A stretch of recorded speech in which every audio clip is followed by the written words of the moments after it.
कि माफी तो हम नहीं मांगने वाले हैं। 2 साल जेल काट लेंगे वो सही है, एक शिक्षक को ये क्रिमिनल बोलेंगे, ये पूरी देश देख रही है कि हम माफी नहीं मांगेंगे तो नहीं मांगेंगे। मर जाना कबूल है, जेल जाना कबूल है, बच्चों के लिए लड़े थे उनके लिए माफी नहीं मांगेंगे, क्योंकि हम अगर माफी मांग ले तो खान सर नहीं झुकेंगे, वो बच्चों का स्वाभिमान झुक जाएगा जो लड़कर अपना अधिकार मांगे थे, फिर कोई बच्चा लड़ने के लिए नहीं जाएगा।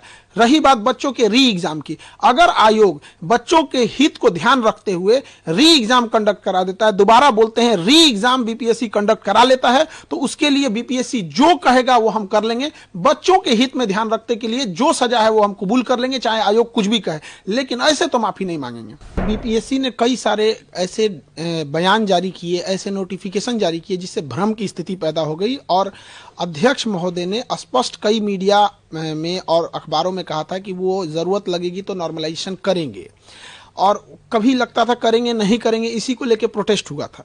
तो उन्होंने हमारे 5 सेंटरों को इसे नोटिस भेज दिए। देखिए इसमें है मुसल्लापुर बोरिंग रोड पटना का है, ये मुखर्जी नगर दिल्ली है, करोल बाग दिल्ली है, और ये प्रयागराज सेंटर पे इन्होंने भेजा है। हालांकि इनसे एक छूट गया है, देहरादून छूट गया है और गुवाहाटी खुल रहा है वो छूट गया है, इन्हें वहां भी भेजना चाहिए, हम इसका जवाब देंगे।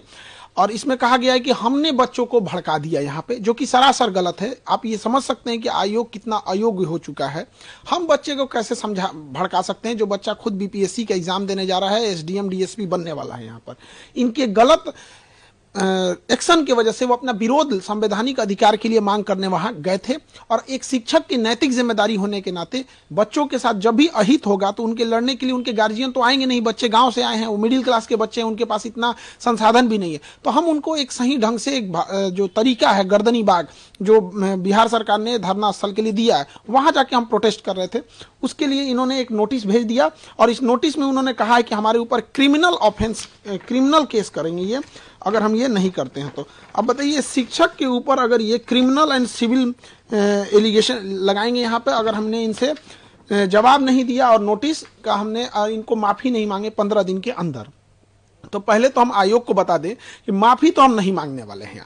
2 साल जेल काट लेंगे वो सही है, एक शिक्षक को ये क्रिमिनल बोलेंगे, ये पूरी देश देख रही है कि बिहार में क्या हो रहा है। हम कोई अपने लिए नहीं लड़ने गए थे, विद्यार्थियों के हक के लिए लड़ाई लड़ने गए थे यहाँ पर। और जो पूरे बिहार में एक प्रचलन है, सारे जगह ये गली गली में लोगों को ये हल्ला है कि सीटें बेची जा रही हैं। हमने इसी चीजों को दोहराया है, और आयोग इस पर स्पष्टीकरण करे कि आखिर ऐसा क्यों हो रहा है, स्केलिंग क्यों करेगा आयोग यहाँ। और उनका कहना है कि सार्वजनिक रूप से माफी मांगे। माफी तो आयोग को मांगना चाहिए सारे बच्चों से कि इस चुनावी वर्ष में पूरे बिहार का किरकिरी करा दिए, इतने बच्चों का, जहां कोई परीक्षा नहीं करा सकते हैं। तो ये आयोग को तो कहीं से इस बात पे होना ही नहीं चाहिए कि हम लोग से नोटिस दे। यहाँ पर आपने डीएसपी एसडीएम जैसे लोगों सीट मिलने की बातें को लेकर है कहा है उसमें कि आप बिक गया सीट, उसको लेकर है अपने बीपीएससी की छवि धूमिल की आपने। बीपीएससी स्वयं अपनी छवि धूमिल की है, जिसका पेपर लीक हो जाता है, जिसके चेयरमैन कहते हैं कि इस पेपर को कोई नहीं फाड़ सकता, उसको कोई रगड़ कैसे फाड़ दे, जो कहता है कि यहाँ पर सबसे सुरक्षित बापू परीक्षा परिषद बिहार का सबसे अच्छा सुरक्षित है, वहां से सबसे ज्यादा हंगामा हो जाए, इससे ज्यादा छवि क्या खराब हो सकती है। आरा में पिछले साल पेपर लीक हो गया, इस साल ऐसे हो गया यहाँ पर, तो इससे हम क्या छवि खराब करेंगे। दूसरा कि जो एसडीएम की सीटें बेची जा रही हैं, जो डीएसपी की सीटें बेची जा रही हैं, ये तमाम मीडिया में चले हुए चीजें हैं।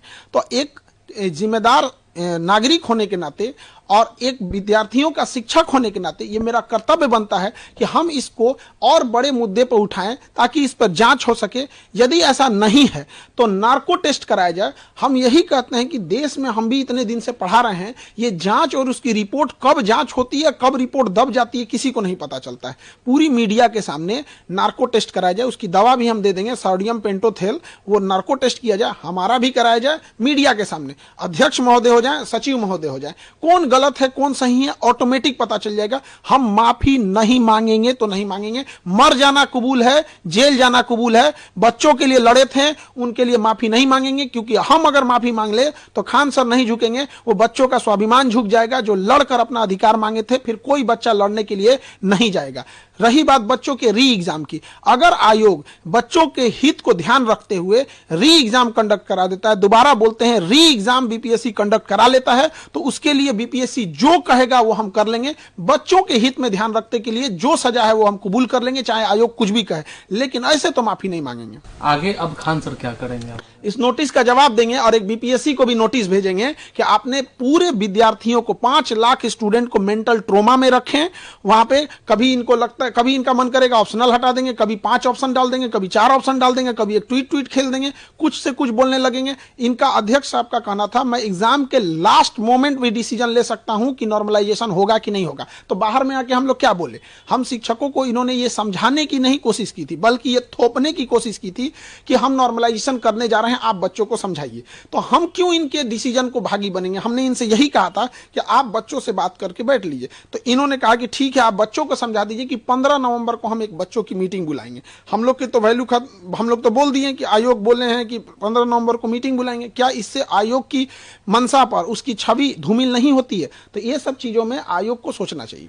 क्या अब आगे आप क्या गवर्नर या किसी बड़े डिग्निशन से क्या आप बात? अब हमारा तो यहाँ पे है, गवर्नर साहब से यहाँ पे फाइल रेडी है और मुख्यमंत्री साहब से। अब हम गवर्नर और मुख्यमंत्री साहब के पास जाएंगे इसको लेके। और हाईकोर्ट में हम बहुत पहले जा चुके हैं, हाईकोर्ट में पिटीशन लगा दिए थे हम 16 दिसंबर को ही। अब इत्तेफाक से क्या कहिएगा, उस समय छुट्टी हो गया था, तो ये 16 दिसंबर 2024 को परीक्षा के 3 दिन बाद ही हमने मतलब बिना किसी को बताए हमने लगा दिया वहां पर। लेकिन ये कहिए कि बच्चों की या किसके कहिए कि हाईकोर्ट छुट्टी पे चली गई। तो हम ये तीनों जगह अब जाएंगे, हम छोड़ेंगे नहीं किसी को भी। बच्चों के भविष्य के साथ खेलने का अधिकार किसी को नहीं है। वो बच्चे मिडिल क्लास से आ रहे हैं, कोई गरीब है, वो देख रहा होता है कि गलत हो रहा है, लेकिन ऐसा नहीं है कि उसको होने देंगे। इसकी सीबीआई जांच होनी चाहिए, सीबीआई जांच जाए अपने जगह पे। नार्को टेस्ट सबसे जरूरी है। क्या आप सीबीआई जांच की मांग कर रहे हैं? हम सीबीआई जांच करते हैं, सबसे पहले हमसे शुरू करें, वरना आयोग उसके बाद अध्यक्ष पे जाए। पहले हमारे से स्टार्ट कर ले, नार्को टेस्ट कर ले, फिर अध्यक्ष से। क्या कौन झूठ बोल रहा है, कौन सच बोल रहा है, सब सामने आ जाएगा। यहाँ पे संवैधानिक जगह पे बैठ के संविधान की रक्षा करनी चाहिए, देश की भविष्य का। इससे पहले अतुल प्रसाद भी थे, इतनी बड़ी परीक्षा कंडक्ट कराएं, इस तरह का तो एलिगेशन उन पे नहीं लगा। ये एक एग्जाम कंडक्ट कराने में पूरी तरह से धज्जी उड़ा दिए बीपीएससी का। क्या अब आगे, क्योंकि ये भी कहा जा रहा है क्योंकि छात्र जो लोग धरना स्थल पर बैठे थे, अभी कहें कि बिहार का धरना देने का जगह धरना स्थल है, तो धरना स्थल से कहीं गांधी मैन कुछ नेता लेकर आरोप ये लगा कि छात्र को है वो कमजोर करने की कोशिश की। इस आंदोलन को कुछ शिक्षक लोगों ने किया, कुछ नेता लोगों ने किया, आरोप तो ये भी लगे। देखिए, आरोप जो लगाया जा रहा है, बच्चों की समस्या समझिए। एक बच्चे के साथ अन्याय हुआ है, उसका पटना में कोई नहीं है, तो कोई भी उसके ऊपर हाथ सलाह देता है तो उसको लगता है कि मेरा अपना है। ये कुछ शिक्षक जैसे कोई बीपीएससी नहीं पढ़ाते हैं, तो वो भी वहां अगर हैं तो बच्चों को लगता है ना कि भाई मेरा मोरल सपोर्ट मिल रहा है, वो उसे भगाएगा तो नहीं। अगर कोई राजनेता आ रहा है तो उसे वो भगाएगा तो नहीं। और ये राजनीतिकरण क्यों हुआ है? माननीय मुख्यमंत्री इसमें हस्तक्षेप नहीं किए। यदि वो 2 दिन 4 दिन के अंदर, 1 हफ्ते के अंदर हस्तक्षेप कर लेते तो किसी को राजनीतिकरण नहीं होने देता। हमें या किसी विद्यार्थी को ये अधिकार थोड़ी है कि उनके धरना स्थल पर कोई अगर राजनेता आता है तो उसे वो भगा देंगे यहाँ पर। या कोई शिक्षक भले बीपीएससी को नहीं पढ़ा रहा है, बीपीएससी नहीं जानते, तो वो भी अगर वहां बैठे हैं तो बच्चों को क्या है, वो तो वहां उनको रहने ही देंगे। उनको लगता है कि भाई कोई भी हमारा साथ दे रहा है। तो अगर इसमें राजनीतिकरण हुआ है, जो कि नहीं होना चाहिए, तो उसके लिए भी जिम्मेदार सरकार है। अगर ये त्वरित एक्शन लेते तो ये नौबत ही नहीं आती। उसी धरना स्थल से 2 दिसंबर से लेकर 4 दिसंबर के बीच में 1 हफ्ते तक, वो शुरुआती दिसंबर पे एनसीएल के मामला था, मुख्यमंत्री साहब ने हस्तक्षेप किया, हो गया। 6 दिसंबर को नॉर्मलाइजेशन खत्म था, हो गया। यहां भी हस्तक्षेप करते तो नहीं होता। ये चुनावी वर्ष है, मुख्यमंत्री साहब को भी सोचना चाहिए कि बच्चों के भविष्य में सोचेंगे तो बच्चे भी अच्छा करेंगे। लेकिन बीपीएससी तो ऑटोनोमस बॉडी है, तो इस पर फिर हस्तक्षेप। ये कहने के लिए सारी चीजें होती हैं। मतलब ऑटोनोमस क्या होता है? नहीं, एक होता है कि किसी को समझाने के लिए कुछ भी कर दीजिए, ऑटोनोमस होता है। एक बार डिप्टी सीएम साहब कहते हैं यदि धांधली होगी तो मैं 2 मिनट में परीक्षा कैंसिल करा सकता हूं। तो फिर ये बताइए कि फिर वो ऑटोनोमस कैसे हुआ?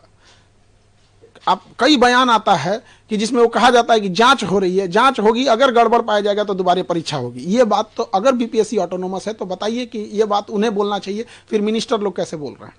क्या अब खान सर जवाब क्या देंगे? अभी हाईकोर्ट जाएंगे हम लोग, गवर्नर सर के पास जाएंगे, सीएम सर के पास मिलेंगे। मेनली अभी हाईकोर्ट पे भरोसा है, हाईकोर्ट को ही इस पे एक्शन लेना चाहिए यहाँ पे। और सरकार से विनम्र निवेदन करते हैं कि बीपीएससी जो है, इसमें कुछ ऐसे लोग हैं जो चुनावी वर्ष में जानबूझकर प्लांटेड किए गए हैं सरकार की छवि खराब करने के लिए। इनकी सीबीआई जांच होनी चाहिए और अध्यक्ष महोदय को पद से हटाना चाहिए।